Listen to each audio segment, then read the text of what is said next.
بسم اللہ الرحمن الرحیم۔ درس نمبر 2 مفرد۔ ہیڈنگ کیا ہے؟ مفرد۔ مفرد کسے کہتے ہیں اس کو یہ بتائیں گے، اس کی وضاحت کریں گے۔ تو مفرد کسے کہتے ہیں اس کی تعریف کر رہے ہیں۔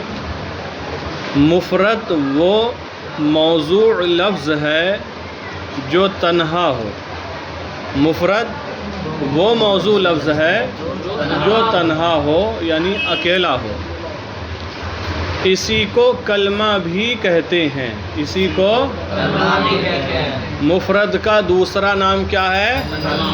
کلمہ۔ تو مفرد کی تعریف کی، مفرد وہ موضوع لفظ ہے جو تنہا ہو۔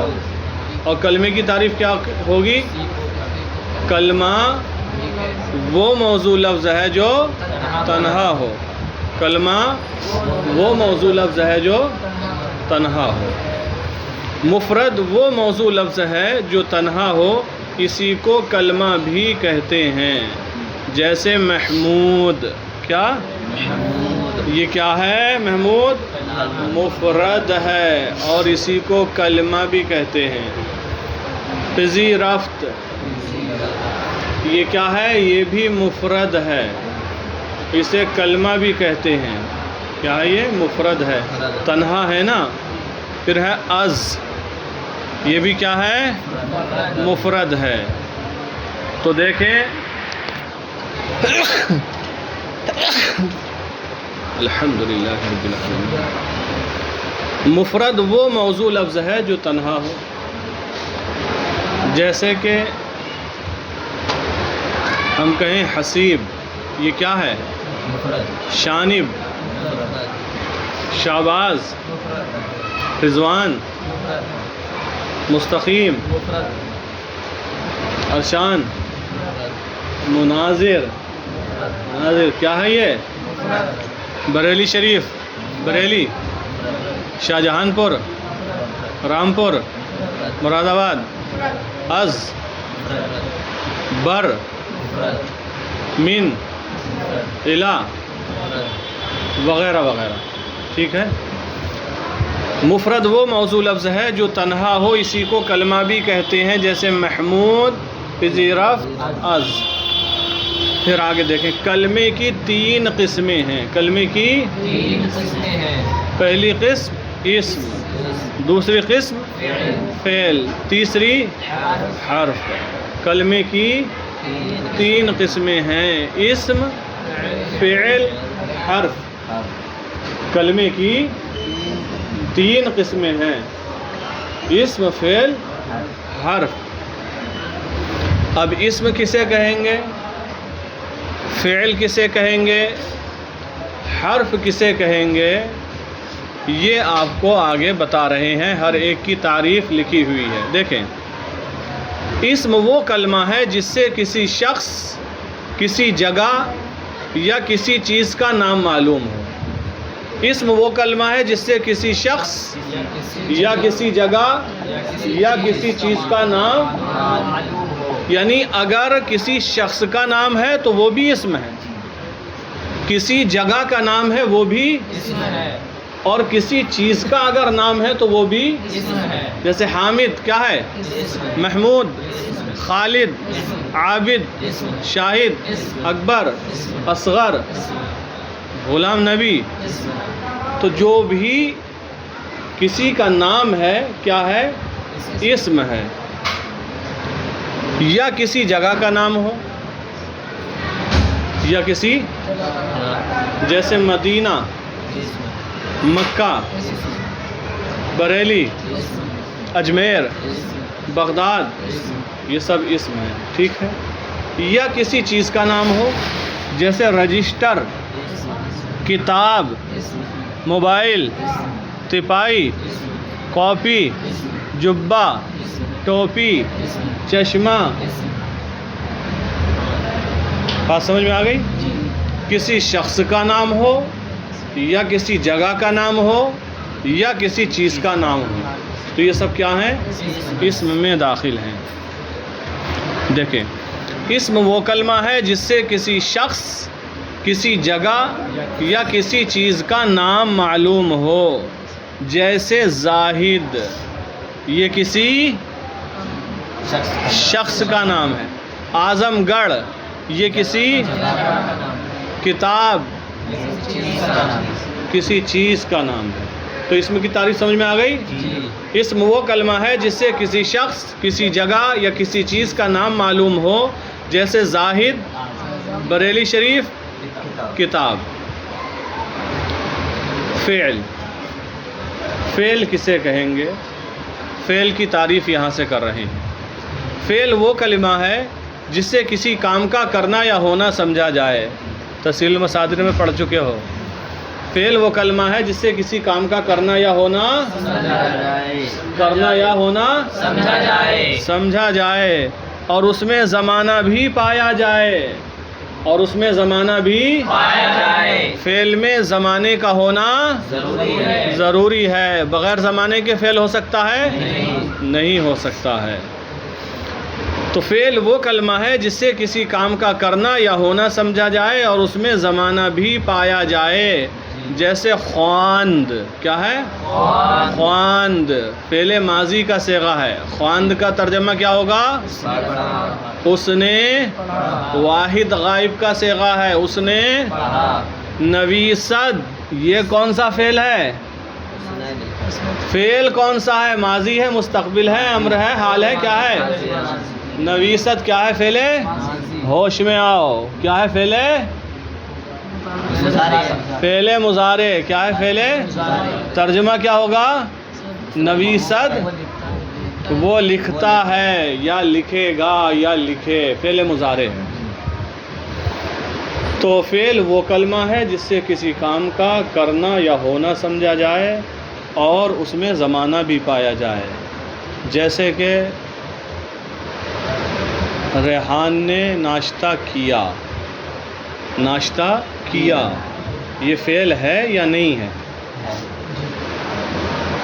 فعل ہے۔ کیوں کہ ناشتہ کرنے کا کام پایا گیا اور زمانہ بھی پایا گیا۔ کیا کون سا زمانہ پایا گیا؟ فعل ماضی پایا گیا۔ شہباز پڑھ رہا ہے، یہ بھی کیا ہے؟ فعل ہے۔ کام بھی سمجھا گیا پڑھنے کا، اور زمانہ کون سا پایا گیا؟ حال پایا گیا، زمانہ موجودہ میں پڑھ رہا ہے۔ شانب قرآن سنائے گا، قرآن سنائے گا یہ بھی فعل ہے، کیونکہ کام بھی سمجھا جا رہا ہے، قرآن سنانے کا کام ہے، اور زمانہ بھی سمجھا جا رہا ہے۔ کون سا زمانہ ہے؟ مستقبل کا زمانہ ہے۔ اسی طریقے سے زید آیا، خالد جائے گا، بکر پڑھتا ہے، یہ سب مثالیں کیا ہیں؟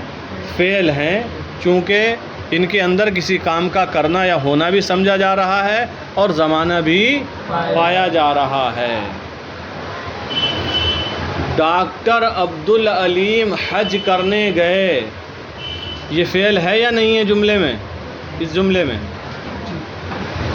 حج کرنے گئے، حج کرنے فعل ہے کہ نہیں ہے؟ اس میں کیا شک ہے؟ فعل ہے۔ کام کیا سمجھا جا رہا ہے؟ حج کرنا، یہ کام سمجھ میں آیا، اور زمانہ کون سا سمجھ میں آیا؟ زمانہ ماضی سمجھ میں آیا۔ یا یوں کہیں حج کو چھوڑ دیں، گئے تو جانے کا کام سمجھ میں آیا اور زمانہ ماضی سمجھ میں آیا۔ دیکھیں، فعل وہ کلمہ ہے جس سے کسی کام کا کرنا یا ہونا سمجھا جائے اور اس میں زمانہ بھی پایا جائے۔ بول نہیں رہا۔ فعل وہ کلمہ ہے جس سے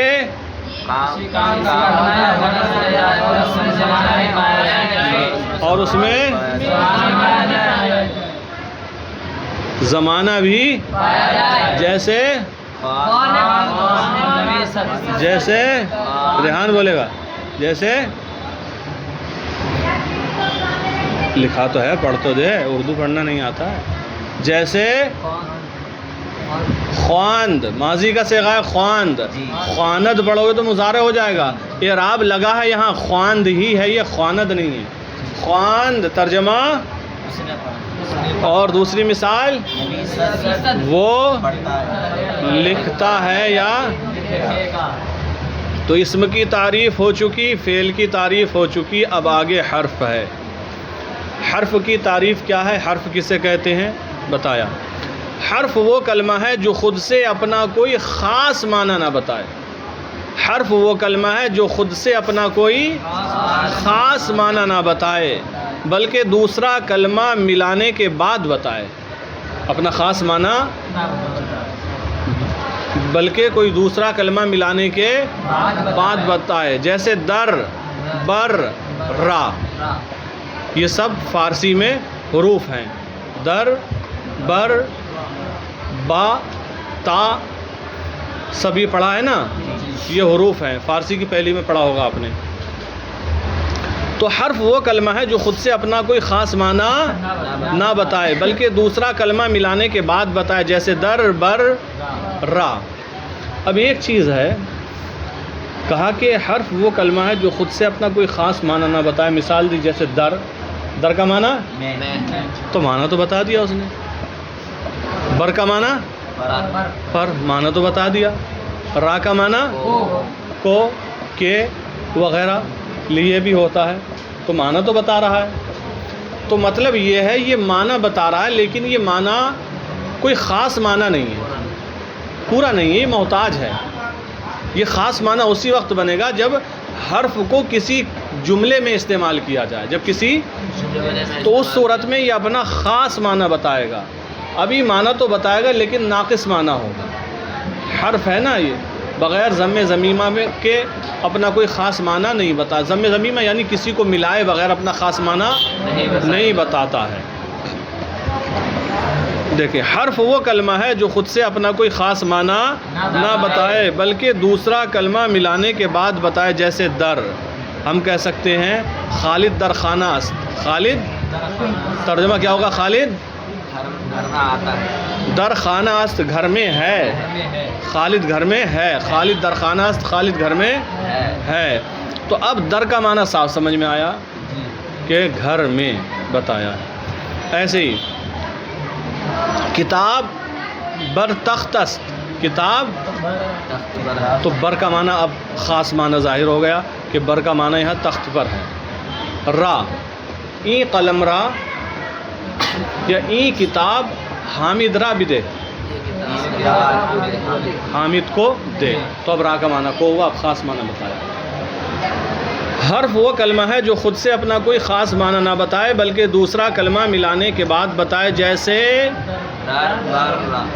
در، بر، را۔ اب دیکھیں، اسم بتایا تھا نا، کلمے کی 3 قسمیں ہیں، کون کون سی؟ اسم، فعل، حرف۔ اب اسم کی قسمیں نکال رہے ہیں، کس کی؟ اسم کی، فعل کی آگے آئیں گی۔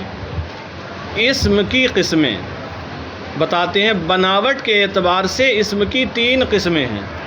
بناوٹ کے اعتبار سے اسم کی 3 قسمیں ہیں۔ پہلی جامد، دوسری مصدر، تیسری مشتق۔ پہلی جامد، دوسری مصدر، تیسری مشتق۔ اب جامد کسے کہیں گے، مصدر کسے کہیں گے، مشتق کسے کہیں گے؟ تو مصدر بھی آپ تسہیل المصادر میں پڑھ چکے ہیں۔ مصدر اسے کہتے ہیں جس سے دوسرے لفظ بنے، فارسی میں اس کے آخر میں دن یا تن ہوتا، ہی پڑھ چکے نا۔ جامد کسے کہیں گے یہ نہیں پڑھا ہے آپ نے وہاں۔ مشتق کسے کہیں گے یہ بھی پڑھ چکے ہیں، مشتقات کا پورا بیان پڑھا ہے، اس میں فاعل، اس میں مفعول، اس میں تفضیل، اس میں ظرف، اس میں اعلیٰ، سب کچھ پڑھا ہے۔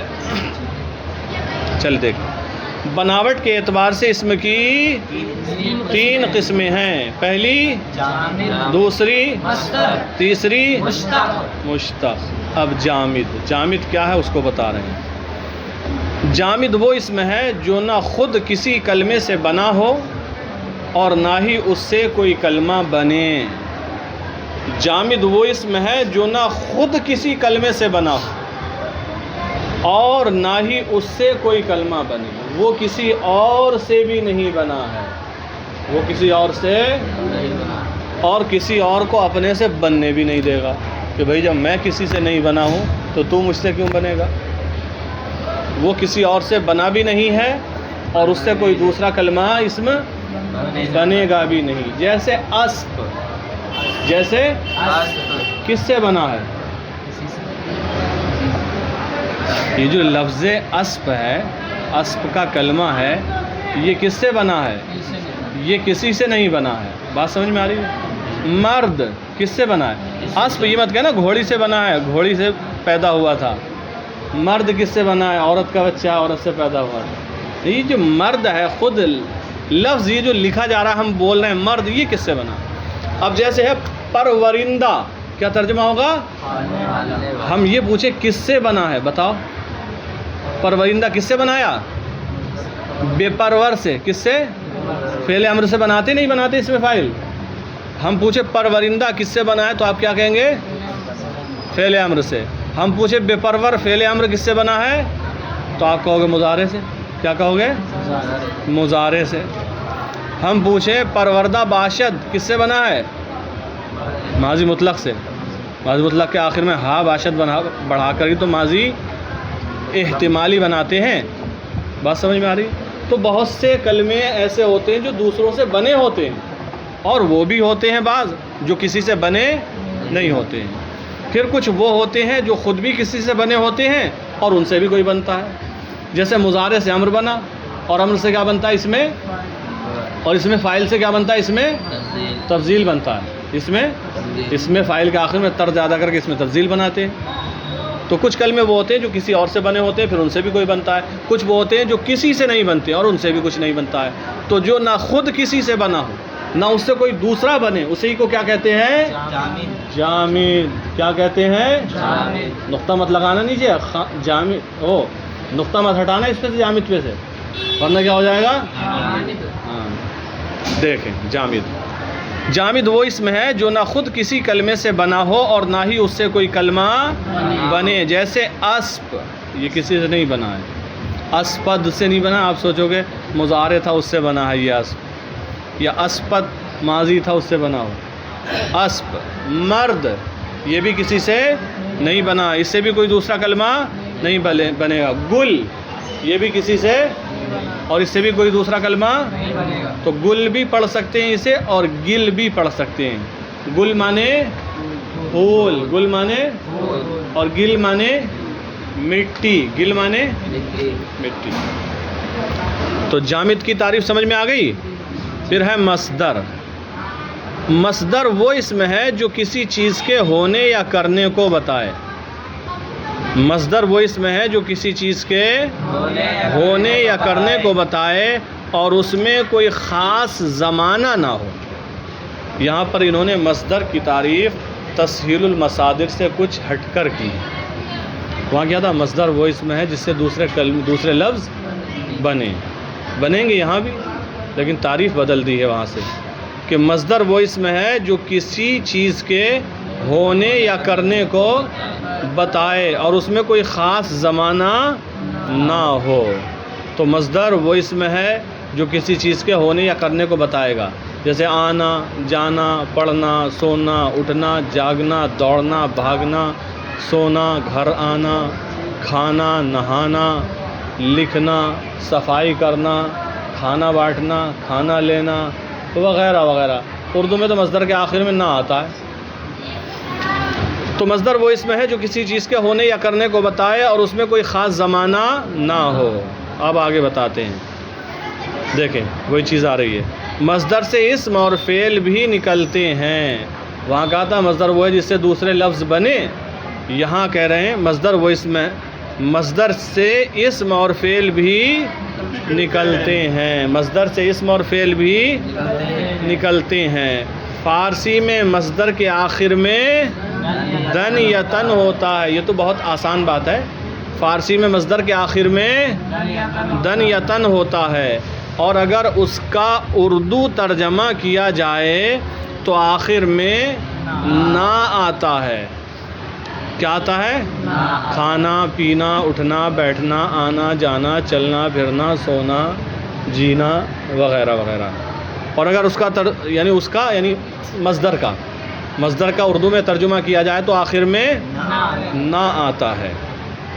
پھر ہے مصدر کی چند قسمیں، مصدر کی اتنا ہی رہنے دیں، چلو بھائی آپ کی مرضی۔